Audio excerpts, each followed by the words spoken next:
మాల్దీవుల అధ్యక్షుడిగా మహమ్మద్ ముయిజ్జు బాధ్యతలు చేపట్టినప్పటి నుంచి భారత్ మాల్దీవుల మధ్య సంబంధాలు అంతంత మాత్రంగానే ఉంటున్నాయి. ముయిజ్జు భారత వ్యతిరేక వైఖరి వల్లే ఇరు దేశాల మధ్య ఈ పరిస్థితి నెలకొంది. ఈ నేపథ్యంలోనే తన మొండి వైఖరిని మార్చుకోవాల్సిందిగా మాల్దీవుల ప్రతిపక్షాలు కోరుతూనే ఉన్నాయి. ఇప్పుడు తాజాగా మాల్దీవుల మాజీ అధ్యక్షుడు ఇబ్రహీం మహమ్మద్ సోలిహ్ అదే డిమాండ్ చేశారు.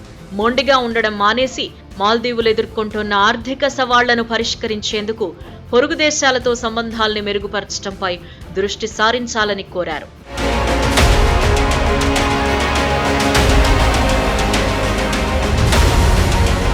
ఇటీవల రుణమాఫీ కోసం ముయిజ్జు భారత్కు చేసిన విజ్ఞప్తి అనంతరం సోలిహ్ ఈ వ్యాఖ్యలు చేశారు.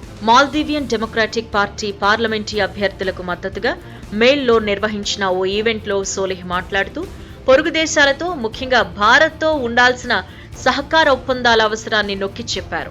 చైనాకు ఎక్కువ రుణాలున్నప్పటికీ ముయిజ్జు మాత్రం భారత్తో రుణ పునర్నిర్మాణ చర్చలను కోరినట్టు తాను విన్నానని, ఇది ఆర్థిక వాస్తవాలను తప్పుగా చూపించడమేనని ఆయన ఎత్తి చూపారు. మాల్దీవులు ఎదుర్కొంటున్న ఆర్థిక పరిస్థితిలో భారత్ అప్పుల పాత్ర ఏమీ లేదని సోలిహ్ అన్నారు. మాల్దీవులు చైనాకు 18 బిలియన్ల మాల్దీవుల రుణాలు, భారతదేశానికి 8 బిలియన్ల మాల్దీవుల రుణాలు ఉన్నాయని వివరణ ఇచ్చారు. మాల్దీవులు 25 ఏళ్లలో రుణాన్ని చెల్లించాలని, ఏదేమైనా భారత్ తమకు తప్పకుండా సహాయం చేస్తుందన్న నమ్మకం ఉందని చెప్పారు.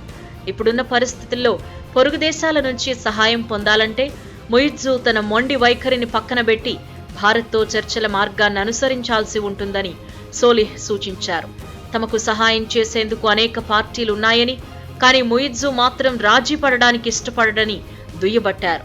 ఇప్పుడిప్పుడే మాల్దీవుల ప్రభుత్వం పరిస్థితిని అర్థం చేసుకోవటం మొదలుపెట్టిందని తాను భావిస్తున్నాను అని చెప్పుకొచ్చారు.